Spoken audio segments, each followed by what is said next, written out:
তিন ধরনের কৌশল দিয়ে হরমুজ প্রণালীর নিয়ন্ত্রণটা ইরান তার নিজ নিয়ন্ত্রণে রেখেছে, এবং এটা মানে ইরানকে রক্ষা কবচ। যে হরমুজ প্রণালী সংকটটা যদি তৈরি না করতো তাহলে ইরান আরো ধ্বংস হয়ে যেত। একটা রিপোর্ট প্রকাশিত হয়েছে যে 3 কৌশলে হরমুজ প্রণালী নিয়ন্ত্রণে রেখে যুক্তরাষ্ট্রকে বেকায়দায় ফেলছে ইরান। মানে এমন ভাবে কৌশলগুলো সাজাইছে যে এখন পর্যন্ত আমেরিকা ইরানের অনেক ক্ষতি করতেছে বোমা মেরে মেরে, কিন্তু হরমুজ প্রণালীটা এটা কিন্তু মুক্ত করতে পারছে না। তার মানে বোঝেন যে কেমন টেকনিক অ্যাপ্লাই করতেছে ইরান, যে হরমুজ প্রণালী কিন্তু মুক্ত করা যাচ্ছে না।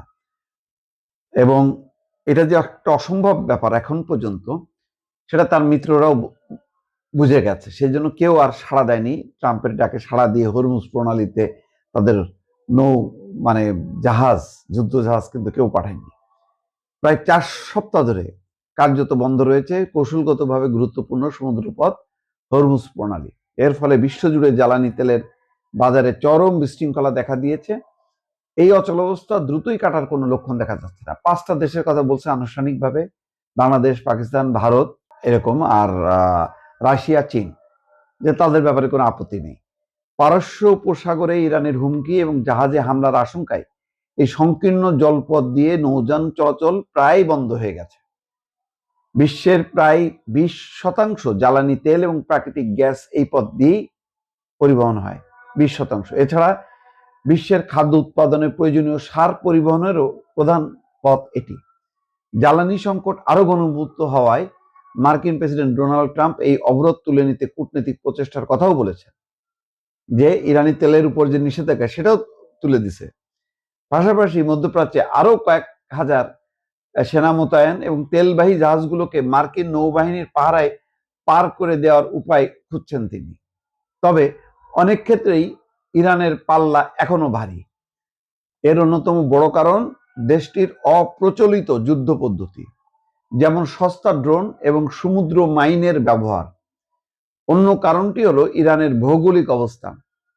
এই 3 বাস্তবতার কারণে যুক্তরাষ্ট্র এবং অন্যান্য দেশগুলোর পক্ষে এই পথে জাহাজ রক্ষা করা বা সাময়িকভাবে এই প্রণালীর নিরাপত্তা নিশ্চিত করা কঠিন হয়ে দাঁড়িয়েছে। সমুদ্র পথ তো সেখানে সস্তা ড্রোন, নিচে মাইন, কেউ বলছে ক্ষেপণাস্ত্র ফিট করে রাখছে, ফলে এটা সম্ভব না। এটা বুঝে গেছে, যদি মানে আমেরিকা না বুঝতো তাহলে অনেক আগেই এই হরমুজ প্রণালী দখল করে ফেলতো, কিন্তু তারা বুঝে গেছে এটা সম্ভব না।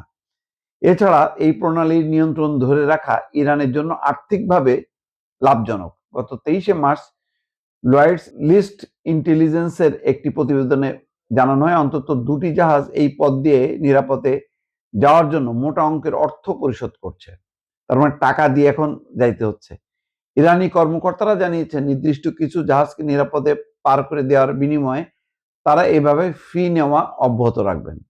এটাও একটা তাদের জন্য লাভ হচ্ছে। মানে এছাড়া এখন যে সংকটের মধ্যে আছে তারা মানে এটা সম্ভব হচ্ছে না। যাক, সব মিলায় একটা কঠিন বাস্তবতা যে এই সব কৌশলকে অতিক্রম করা আমেরিকার পক্ষে সম্ভব হচ্ছে না। ফলে এই 3 ধরনের কৌশল দিয়ে হরমুজ প্রণালীর নিয়ন্ত্রণটা ইরান তার নিজ নিয়ন্ত্রণে রেখেছে, এবং এটা মানে ইরানকে রক্ষা কবচ। যে হরমুজ প্রণালী সংকটটা যদি তৈরি না করতো তাহলে ইরান আরো ধ্বংস হয়ে যেত। এই যেহেতু হরমুজ প্রণালী নিয়ন্ত্রণটা নিতে পারছে না, সেই কারণে কিন্তু এখন আস্তে আস্তে তারা আপোষের দিকে বা আলোচনার দিকে যাচ্ছে। দর্শক।